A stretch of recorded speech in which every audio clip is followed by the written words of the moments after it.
Good morning and welcome back to Youth Wednesdays on the Tobago Updates morning show. There has been a lot of discussions about crime, the SOE, and how it has been affecting our island here in Tobago. From since 2024. This morning we have none other than Mr. William Nis to bring much discussion to the matter of crime. And joining me this morning also in asking those pertinent questions is Miss Natalya Nancis. Good morning and welcome, Mr. Nis. Good morning. Good morning to you and good morning to your viewership. All right. How are you, sir? Well, I'm fine, and it's a pleasure to be with you, the young people, on this program. All right. How has retirement been treating you, man? Well, I have one regret. I didn't retire before the time I did. Oh, that's quite unfortunate, Mr. Nis. So the first question is, Mr. Nis, how would you describe the current crime situation here in Trinidad and Tobago, specifically in Tobago? Well, to put it in context, we have to go back. We have had 2 years of devastating crime records. We have 2 years of heightened murders. And that was something out of the records. Now, the SOE has brought some level of sanity and soberness, and it is my hope that both the society and the police can use the SOE to good effect. All right, so pleasure to be joining the two nursemen here this morning. All right, so what factors do you believe have contributed to the recent uptick in crime on the island? Well, Tobago crime situation is multifaceted. I said that before. Now, there is an aspect of the Tobago crime situation that nobody took note of. There are a number of Tobagonians who went to Trinidad many years ago, and their grandchildren are now, or their children are now coming home to claim the lands of their foreparents. There are children in Trinidad whose children are brought back to Tobago to escape the ravage of crime in Trinidad. There has been a lowering of training in the home. There are three most important institutions in the life of a Tobagonian: the home, the school, and the church. And I hear people blame the school, I hear people blame the church, but generally it's a combination of all that will lend to the upbringing of a good child. Okay. All right. From your perspective, what role does unemployment play in the uptick in crime? Because while you would be hearing a lot of perspectives on the matter, one that stood out most prominent to me was the comment about, well, the young people and them do have nothing to do, right? So much so that the Honorable Chief Secretary had to intervene and say, well, a lot of the young people who are engaging in these criminal activities are in fact employed. So unemployment has no correlation to what is currently happening as it pertains to criminality. So what is your perspective on that? Well, I have an appreciation for criminology. Mm-hmm. I studied it in my final year law, and I also taught criminology for the open campus of the University of the West Indies. Mm-hmm. There was a study done in France to see whether or not poverty relates to crime. Mm-hmm. And what they have found is that no, the poverty has nothing to do with crime. Mm-hmm. Dr. Morgan Drobe used himself as an example, and I like his analogy. Mm-hmm. He said, and in his own way, he said, if poverty was related to crime, I would have been the biggest criminal, because I had to get up in the morning and go to Tokoro to fetch the milk so that we can have tea to go to school. And I can say likewise. Now, I am a product of a single parent. My father died when I was 12. So I cannot entertain that. Unemployment and crime. Who is unemployed? That's the point. Those people who are unemployed, in what capacity, if employment exists, can they fill? What capacity can they be employed in? So what young people have to do is to use their time wisely. There are more school places than students to fill them in Tobago. You have the Roxborough Trade Center. Employment in Tobago is washing the street. The question is, what do you want? What can you get? And how can they employ you? Okay, and in terms of now the senior superintendent, Mr. Earl Eli, would have mentioned that Barish Joseph, well, he was young. He was in high school, and you said that young people need to make more time. Well, they need to do better things with their time, right? Barris was in school. He was a Form 4 student. So what about the children who are doing things but are still being involved in crime? What do you think is the influence to drive them toward criminal activities or gang activities on a whole? People who engage in crime are selfish.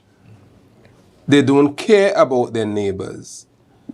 And if we engage, there's a case, Donahue and Stevenson. And in that case, I think it was Lord Atkins who laid down the neighborly principle. We owe our neighbor a duty of care not to do them harm. How similar is that to the Bible? Who is your neighbor? Love your neighbor as yourself. So when you commit a crime, it is because you've broken that principle. You don't care. I will rob you and take what you have. I don't care if that money is to buy food to feed your children. Now, this is where the church comes in. Now, there are children who were born, and the only time they went to a church is when they were christened. They never went back. They have never read the Bible. The question is whether parents take time to point their children in the right direction, and parents have to take some level of responsibility for it. So we have been hearing, about this space that, well, the Tobago situation about crime is solely gang related, and we also heard that those gangs are coming from Trinidad, right? How significant, is the impact of organized crime, especially as it relates to gang-related activities here in Trinidad and Tobago, and especially whilst we are discussing Tobago. Right. What the gangs have done is to mirror the police service. The police service now has 10 divisions.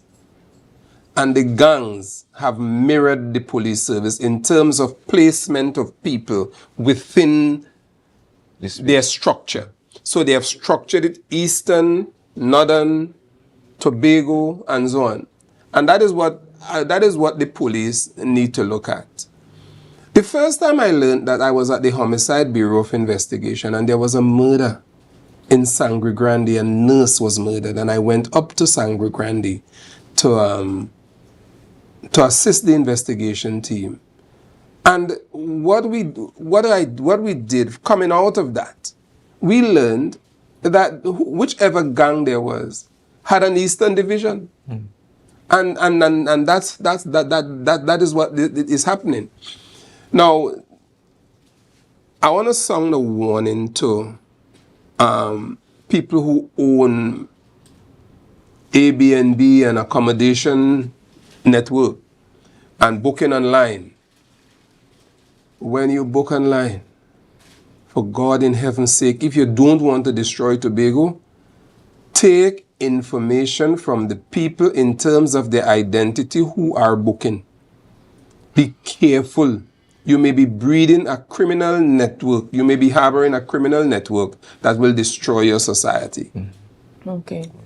All right. So you mentioned that, well, police officers need to learn how the gangs are now spreading themselves out. They now have this structural way of doing their criminal activities. So my question to you is the police in Tobago, specifically on our island, of course, because I know we have policing done on both islands for gang activities, but specifically to Tobago, do you think that they are adequately equipped and, you know, in terms of their resources and training to address the rising crime rates in Tobago? The speed of the leader is the speed of the pack. And I can say with fear of no contradiction that Mr. Eli is among the best that we can have as senior superintendent Tobago. His background generally is intelligence. So Tobago, in that respect, is in safe hands. And I will not go further into the intelligence apparatus because we don't want to reveal anything. But Mr. Eli, who is the leader of the pack, suffice it to say that the speed of the leader is the speed of the pack. And if you look at the achievements coming out in the recent past, what the police have achieved under his watch can only be described as phenomenal. And I want to take this opportunity to congratulate him and his team on a job well done, along with the assistant commissioner. All right. I want to stir the pot a bit, Mr. Nurse, by asking you to, if you're willing, of course. I saw on your commentary on your Facebook page, that you made mention, you gave commentary to the current crime situation and its leadership, right? Namely, you I think, correct me if I'm wrong, you said that the leadership of the police service needs much attention in order to and I'm just paraphrasing, to ensure that, you know, the delivery of the police service on both in the country is at its best. You care to comment if you wish? Yes, and I would want to comment, and whichever government is in power have a responsibility to internationalize the focus of their police officer. You cannot do, no. Martin Luther King said some time ago, he said, man through his scientific genius has been able to dwarf distances and place time in chain. He has been able to carve highways through the stratosphere, and his jet plane has compressed into minutes distances that once took days. In other words, he's saying the world is smaller by technology. You cannot have a police officer appointed to especially the rank of commissioner, who does not have an international focus, who understands crime only from the concept of Trinidad and Tobago. Now, I have also said in that very post that A&I Robinson must have been the greatest leader we have ever had. And I make no apologies for that. When Robinson took office in 1986, he selected a cadre of officers and sent them abroad to command colleges. In that was Mr. Guy, Mr. Snaggs, Mr. Paul was the last who demitted office on the 4th of July 2008. Reluctantly demitted office. Since that, we have been struggling. Why are we struggling? Because we are not preparing people for office. We are preparing office for people.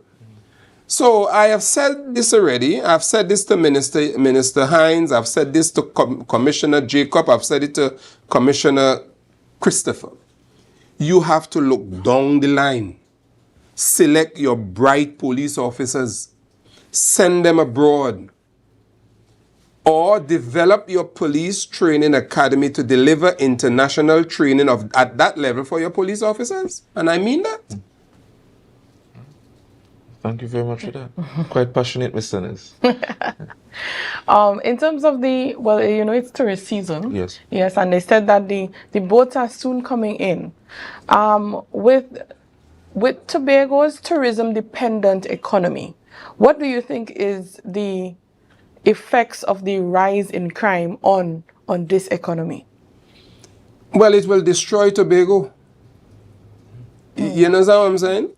Unless we have an aggressive push to to have the criminal retreat and have crime brought under control, Tobago can be in some trouble. And I think they have the right leadership. It's not about talk. Old talk, nah. Performance, that is what you need. And I am talking about performance at all levels of the police service, from the constable right up to the assistant commissioner. Sometimes sometimes ago I said, the assistant commissioner is the leader. He is the facilitator, and so on, right? But so if that is borne in mind, another aspect of Tobago that needs to be looked at is the environmental crime. The enforcement of environmental laws contribute directly to Tobago's economic health. We have descended to a place where it is so depressing, especially in our back streets. All vehicles litter the streets, and it is beginning to come forward to the main thoroughfares, and we have to deal with that. And I agree with you, Mr. Nuss, because I shared this experience on this platform already. In that I think it was last year when I was going home on this stand, I experienced a man. He was slightly intoxicated. Just threw a bottle and paper on the and the bin was right there, and I told him to take it up, and he reluctant. He didn't take it up at all. In fact, he jumped in a vehicle and went home. Before he could do that, I pick up my phone and I call Scarborough Police Station. Right? The response from the police was, "But we have people patrolling already, so we don't know if we could deal with that right now." And I did a bit of sociology in A levels, and we discussed how deviant behavior can escalate to crime. Right? Do you see any correlation to that instance and the theory on crime just mentioned happening in Tobago? Do you think that deviant behavior are not just about littering and so on, but allowed to manifest into crime? And how do we deal with that, so that it does not redound to what we are seeing now? Well, the learning is in the public domain, Robinson told this nation, bad habits are accumulated by slow degrees like streams into rivers and rivers into seas. When children get up from the bed on mornings and parents don't give them any chore to do, what happens? When the young ladies are taught to focus on their hair, their nails, and so on, and they wouldn't sweep the yard, they wouldn't tend the flowers, what happened? So we give them all the things they need. They have their phone. So we are beginning from home to reward mediocrity. I mean, I remember I used to tell my children, if you want a phone, you have to earn it. You have to earn it. And if you want money to spend in school, you have to earn it. So parents have to ensure that their children are not being rewarded for things they did not do. And I'm serious, and that's why it started. And I agree. Before you ask your question, Miss Nancis, are they hinting that we should go on a break? I think they are. They are? Yes, it's 7:34 in the AM, and I think we can give our viewers a short break. But before we go, we encourage our viewers to share the live, share the live, share the live. We'll be right back.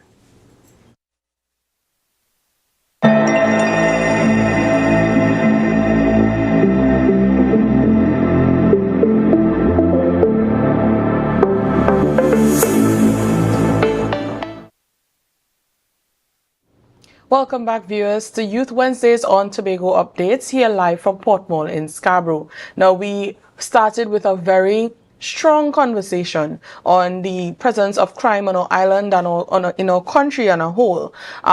We are joined with Mr. Williams. He is the the retired, ACP. not looking so much, but a retired Assistant Commissioner of Police and Attorney at Law. So we welcome Mr. Nurse back. And of course, I'm joined with your favorite youth host, as he says on mornings, Mr. Dwayne Nurse. Guys, I think it would be remiss of us if we don't share with you that the lines are indeed open for your calls and your questions to Mr. Nurse surrounding the issue of crime, the SOE, etc. The number is on the screen. Is 284-6597, 284-6597. So Mr. Nurse, we left on a pretty high note, and my last question to you surrounding this first part of the segment is. Do you believe that there's adequate political will in ensuring crime is fought at its highest level? And I'm saying this in relation to how can the central government and the THA partner in ensuring that they bring the best results to the country in terms of fighting crime?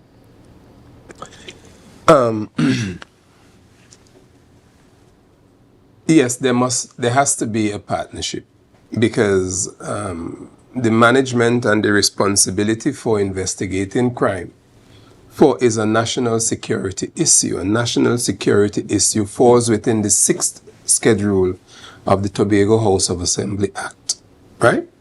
And therefore the Assembly generally does not have that responsibility. But what I can say, and I can say this with fear of no contradiction, is that the Tobago House of Assembly has wet its feet, has put its hands and put its shoulders to the wheel to assist in a very big way in the fight against crime in Tobago. Don't ask me, I'm not prepared to go beyond that, because I don't want to, that's a national security issue. But there must be correlation, there must be relationship between the central government and the THA. Because now the THA can clearly be described, and rightly so, to be the island government of Tobago. And any government, whether island or central or whatever you call it, one of its first responsibility is to deliver some level of safety and security to its citizens. And the Tobago House of Assembly should have a share in that. Yeah. Okay, so we have acknowledged that there is a crime situation on both of our islands, and there has been a recently implemented state of emergency set by the Prime Minister, Dr. Keith Rowley, right? So in terms of its implementation, do you think it was well implemented? Was it timely? Was it a necessary measure to address the crime situation here in our country? Well, from a statistical point of view, certainly it has. It has worked. At this time last year, Tobago had 2 murders. At this year, Tobago has 1. And you know, one of the good things is that the 1 murder has been solved. So Tobago has now a 100% solve rate at this time for murders.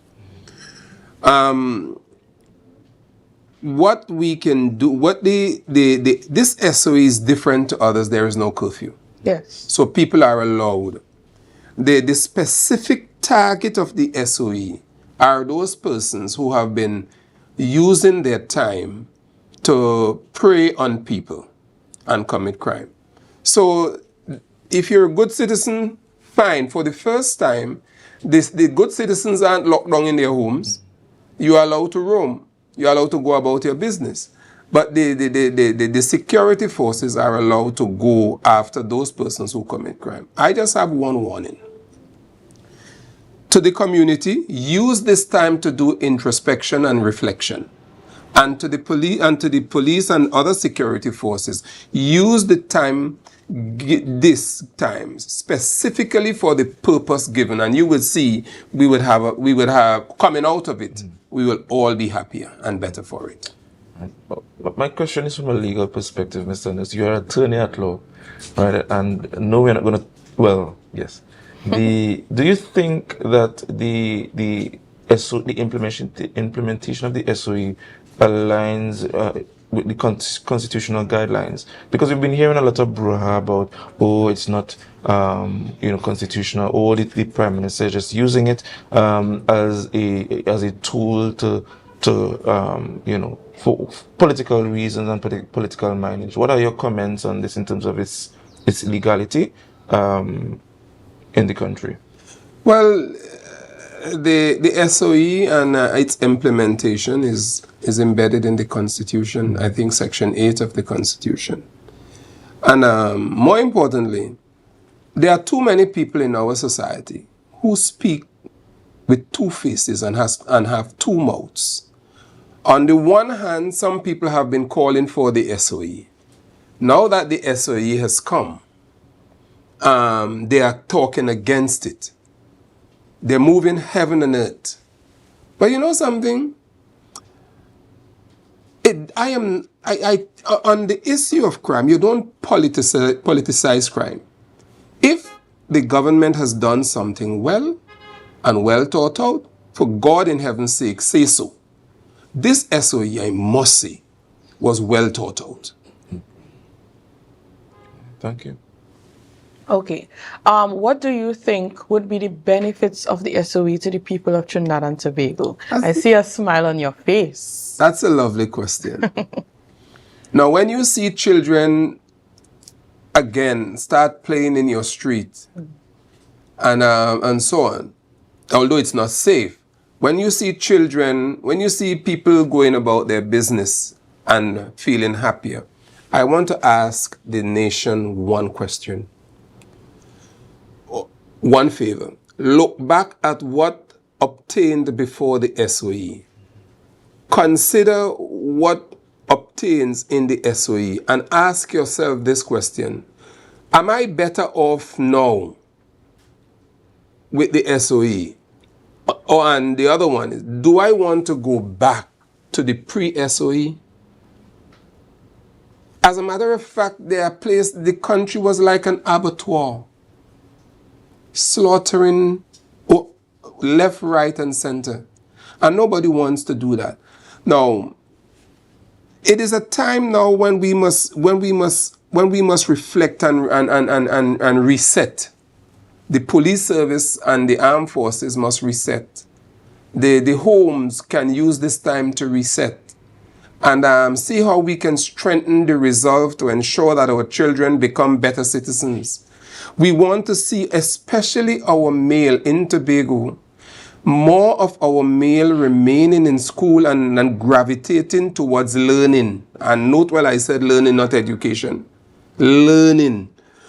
Whatever you set your hands to do, we need the carpenters, we need the joiners, we need the engineers, we need all of them.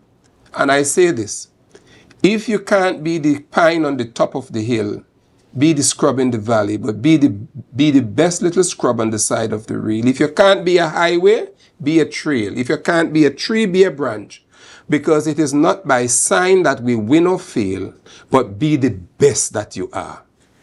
Okay. All right. So now there's some talk in the air that the SOE only targets the low-level offenders and it doesn't target the organized crime. What are your views on this? I disagree. Okay. And why do you disagree on this? Now, people have to understand, organized crime requires a lot more work than, the other crime where, somebody, there's a victim who is alive and who will report. If you let us take corruption. It is one of the hardest things to investigate in Trinidad and Tobago. I have been in charge of anti-corruption, and I can tell you, the keepers of the record, the public servants who hold the records that you need to put these people before the court, they are not coming forward and help you. And I tell you, public servants are the highest level. I will say no more on that. So they hold the records. You need those records, and records can't speak for themselves. So the holder of the record must assist. They're not coming. They're not helping the police. Many people who jumping up and waving flag all over the place would have been in jail long time. It's like a cancer eating the society. And I'm not telling you about the little man on the street, you know. I'm telling you about people who are being paid big pay to do work for you. And you mentioned the anti-corruption unit. What are some of the things that you think they should do to address the corruption in Trinidad and Tobago? Or Well, some things that they should do more of? Well, they're doing what they have to do, you know. Let me give you an example. I went to a certain office to get a document. And the holder of the document was so angry, she kept me waiting for 3 hours. So when I got to her, she said, but I thought you was coming alone. I said, I don't go alone, I go with my team. So what you bring them for? I'm not interested. Listen, I'm a Tobagonian. I was a Tobagonian. I'm a Tobagonian. No. Okay. Everywhere I've gone in this life, I've carried my Tobagonianness. I said, this is my team. And she said, well, look, the things there, you could take them. I said, wait, let me a box there. I said, I'll take them if I come in with a warrant. The question was, would you come here and execute a warrant? I said, read my lips. Read my lips. Police are suffering at the hands of top public servants in their investigation. Is heaven and hell to get it.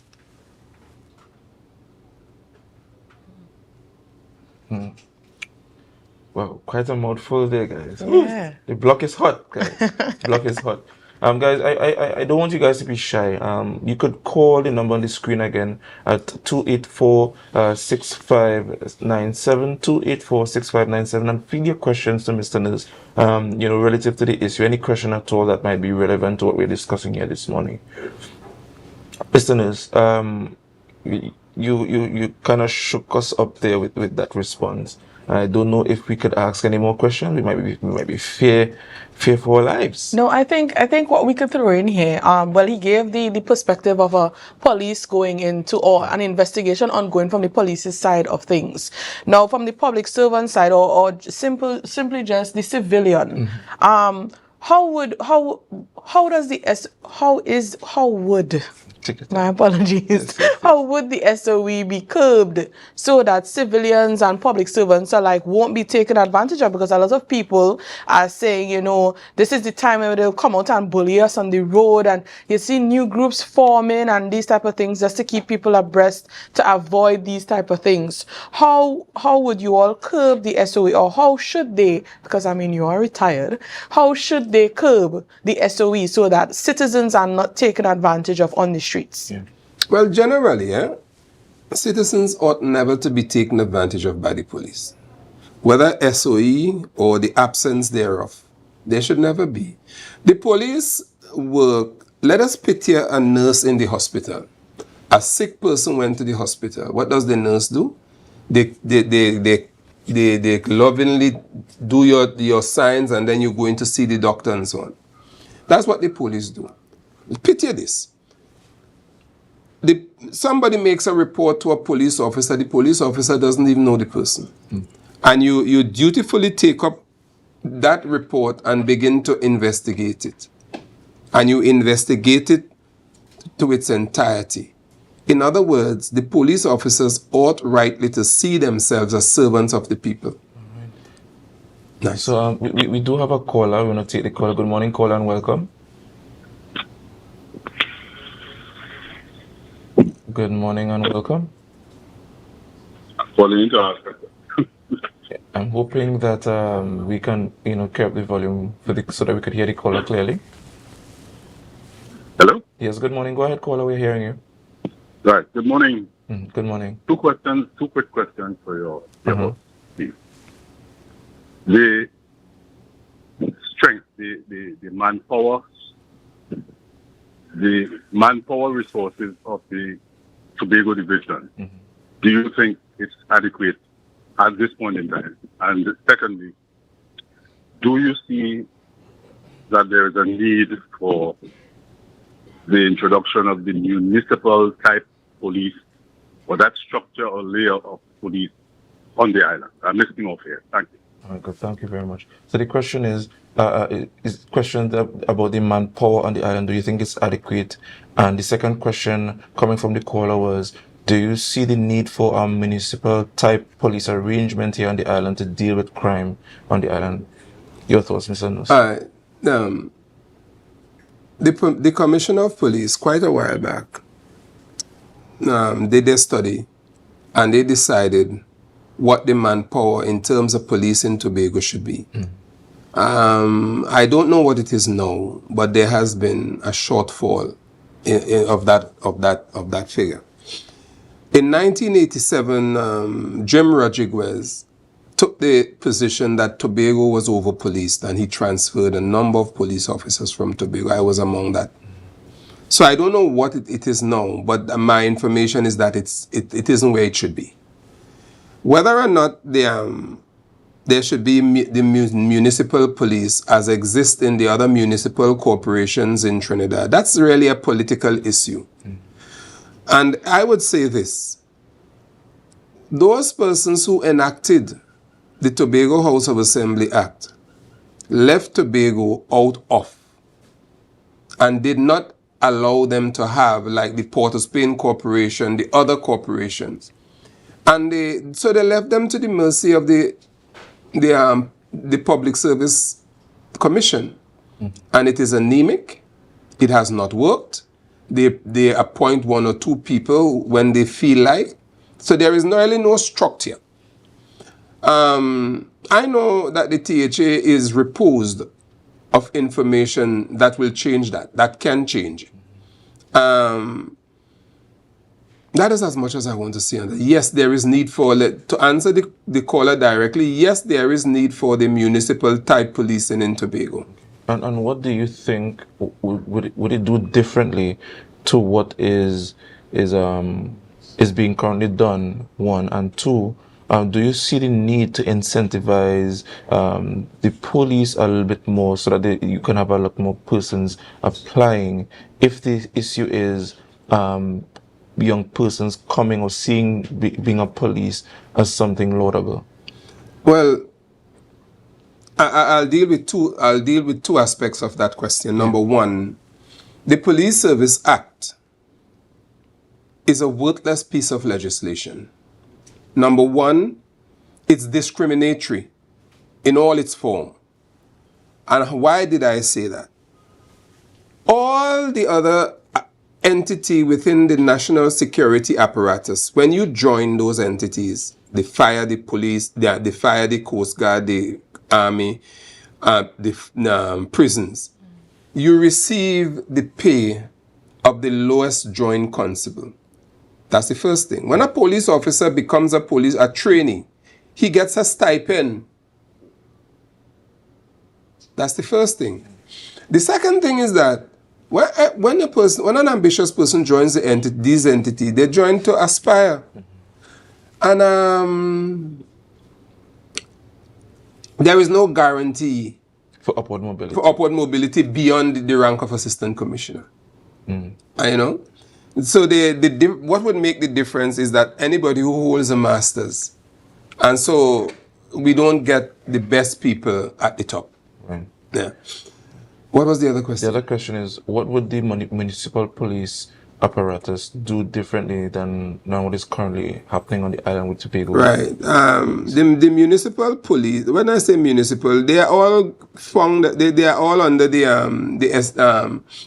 the Supplemental Police Act, right? They take charge of the estate of the Tobago House of Assembly, all the buildings of the THA. Do you know that the THA spent in the last 10 years over $1 billion in security, in private security? Over $1 billion in private security. Just imagine what that can do for citizens, offering them much better jobs, security of tenure, better standard of living, and so on.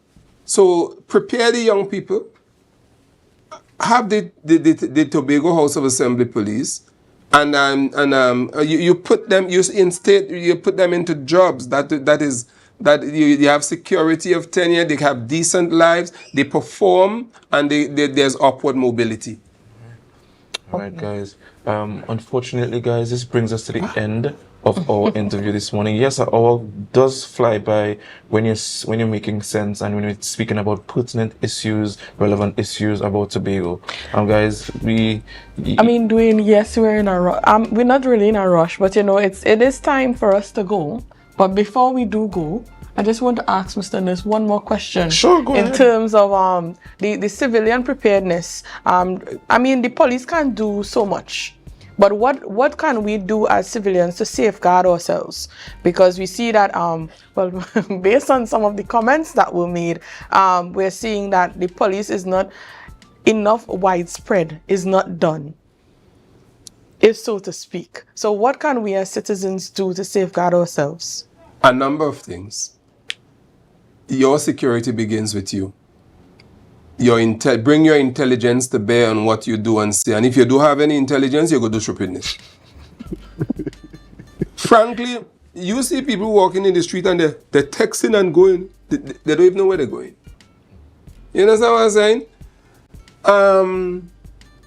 Let us reset. Help the poor. Help the old people. Help the young children. Don't rob them. Don't advantage them.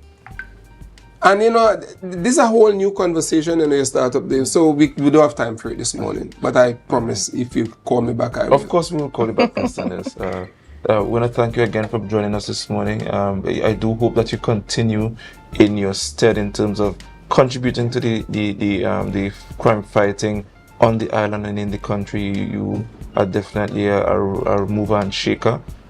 So thank you again for joining with us here this morning on Youth Wednesdays. Miss Nancis, I want you to join me and tell them to share the live, share the live, share the live. Good morning. Tobago is up next. That's GMT with Miss Chanel Felix. Stay tuned.